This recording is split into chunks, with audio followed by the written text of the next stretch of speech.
Hello, you're watching TVP World News. I'm Jan Śrewniński. Romanians voted in the first round of presidential elections on Sunday, a rerun of the failed attempt to elect a president in December last year.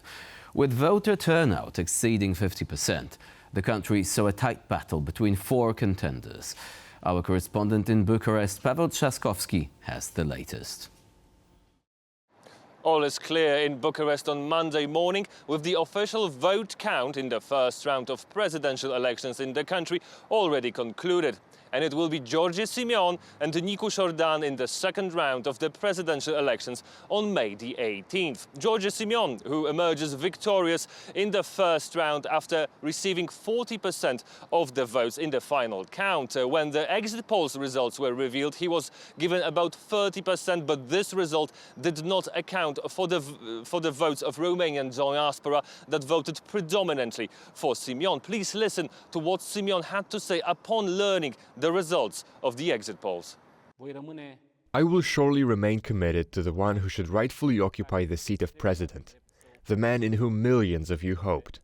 I speak here in front of the Romanian people. I will respect my word, because Romania needs his wisdom and vision, and because I don't want the power for myself. I am here for all of us to return the constitutional order. George Simion is the leader of the right-wing Our party. He took part in the 2024 failed elections, however, with little success. But over these 5 months, he consolidated the votes of Romanian right. He got support from Călin Georgescu, the sole reason why the previous elections were cancelled. He also got support from Mateusz Morawiecki, the former prime minister of the Polish right-wing Law and Justice Party. And now he is going to face, in the second round of presidential elections, Nicu Jordan, a mayor of Bucharest, who ran as an independent. However, yesterday, when the exit polls results were revealed, it was still inconclusive whether Nicu Jordan will make it to the second round. Please listen what he had to say upon learning the results. We should wait the final results of the vote, which will come soon. And I would like to thank in advance to the representatives of all parties that are now inside the voting sections. And I would like to ask them to assure a correct counting from this moment, because we speak about the trust of the Romanians and our partners within the Romanian democracy. And in my opinion, this is a new beginning, and we hold responsibility for it.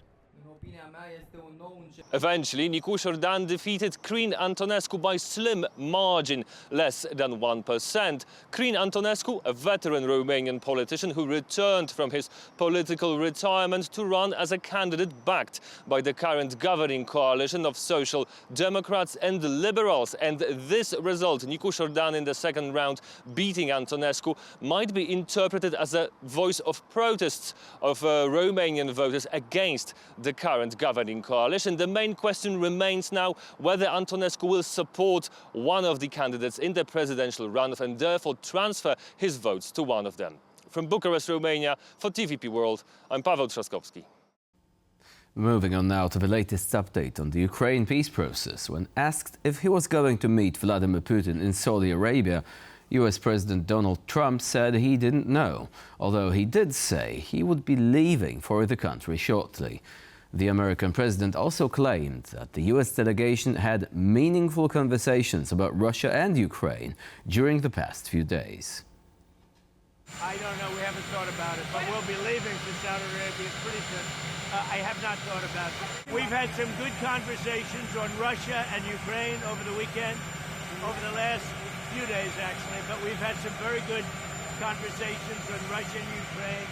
There's a lot of hatred there, I will tell you, between the two parties and between even the generals. I mean, there's a tremendous amount of hatred, but we've had some very good discussions over the last few days. In a recent post on X, Andris Kubilius, the European Commissioner for Defence and Space, called on EU member states to increase their military support to war-torn Ukraine. In his opinion, the move would be a more convincing argument for Russian leader Vladimir Putin to end the war. If Putin isn't convinced by Trump to make peace, we could bring forward more convincing arguments for peace very quickly, by greatly increasing our military support to Ukraine. Until now, the EU and US provided around €40 billion a year of military aid to Ukraine. But we can spend that same amount procuring modern weapons in Ukraine, which would cost about half as much as those made in the EU or US. This would effectively double the volume of weapons Ukraine receives for the same €40 billion. Our support's real value would rise to €80 billion. New safe loans backed by the EU provide member states exactly this possibility, to use the loans for scaling up military support to Ukraine. That's how the formula peace through strength can truly work in practice. Safe loans mean strength for Ukraine. Slovakian Prime Minister Robert Fico has condemned Ukrainian President Volodymyr Zelenskyy for warning foreign delegations not to attend the Victory Day parade in Moscow. Zelenskyy said he could not guarantee the safety of foreign officials planning to be in the Russian capital on the 9th of May. Robert Fico rejected the warning, calling it a threat and saying that Zelenskyy should, and I quote, remain silent. The Slovakian politician added that Volodymyr Zelenskyy's words would not sway foreign delegations from coming to Moscow. Fico also called for an armistice amid the 80th anniversary of the end of World War II. On Saturday, Zelenskyy warned that Russia could orchestrate provocations during the parade, including arson and explosions, which they would then blame on Ukraine.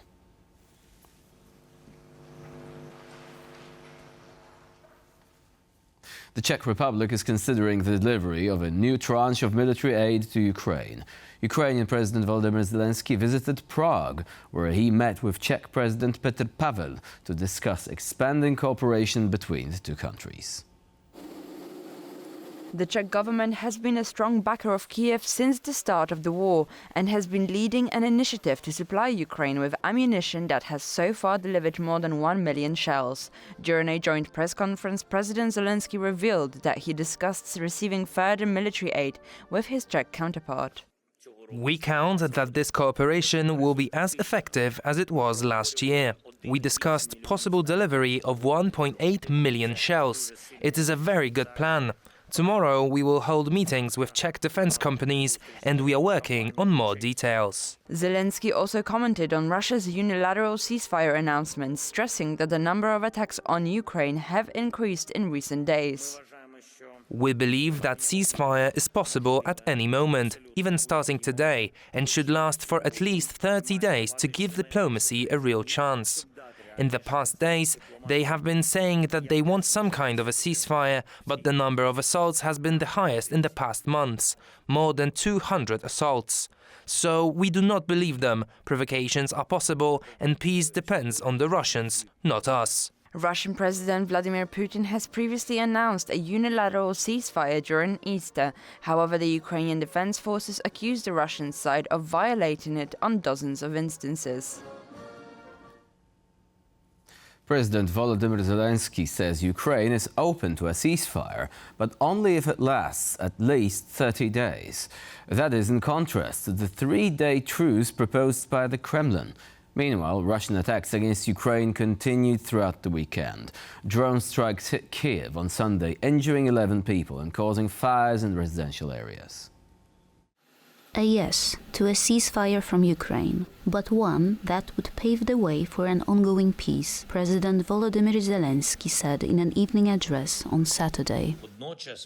We are ready to move toward a ceasefire as soon as possible, even starting today, if Russia is ready to take reciprocal steps to establish complete silence, a lasting ceasefire of at least 30 days. But Russia is showing no intention of stopping the fighting, Zelenskyy added. Currently, the intensity of Russia's strikes indicates nothing but Russia's desire to continue fighting. Kyiv appeared to reject a 3-day truce announced by Russian President Vladimir Putin between May 8th and May 10th to mark the victory over the Nazis in World War II. The Kremlin asked Kyiv to clarify their position, describing the Ukrainian response as ambiguous.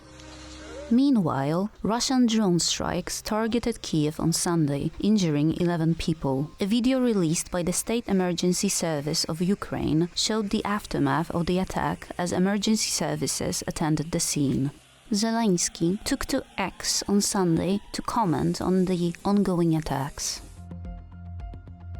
The Russians are calling for a ceasefire on May 9th while striking Ukraine every single day. This is top-level cynicism. Just this week alone, Russia has used over 1,180 attack drones, 1,360 guided aerial bombs, and 10 missiles of various types against Ukraine.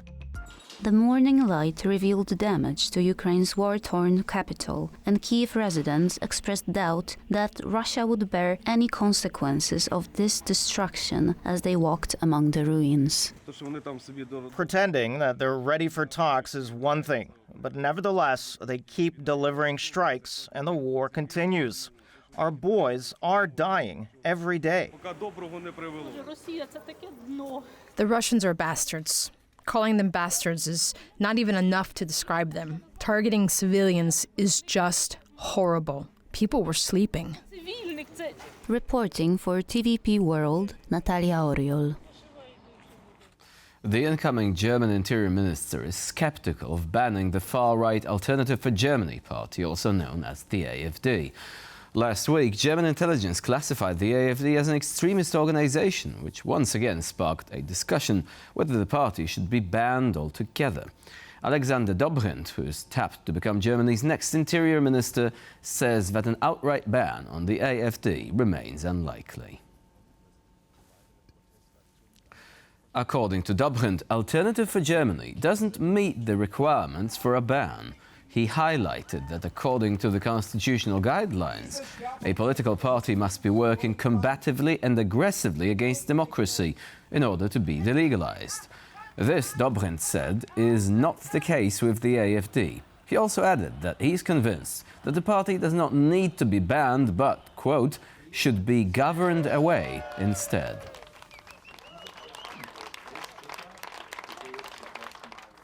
Poland has seen a spate of attacks on healthcare workers.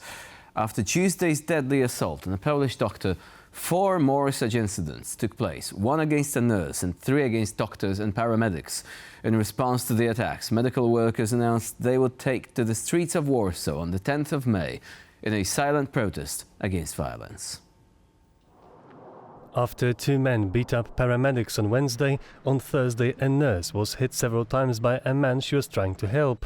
On Friday, 2 more attacks took place. In the northern city of Gdynia, a drunk woman attacked doctors and paramedics, while an intoxicated patient had to be restrained by a doctor and a soldier at a military hospital in the Polish southern city of Kraków.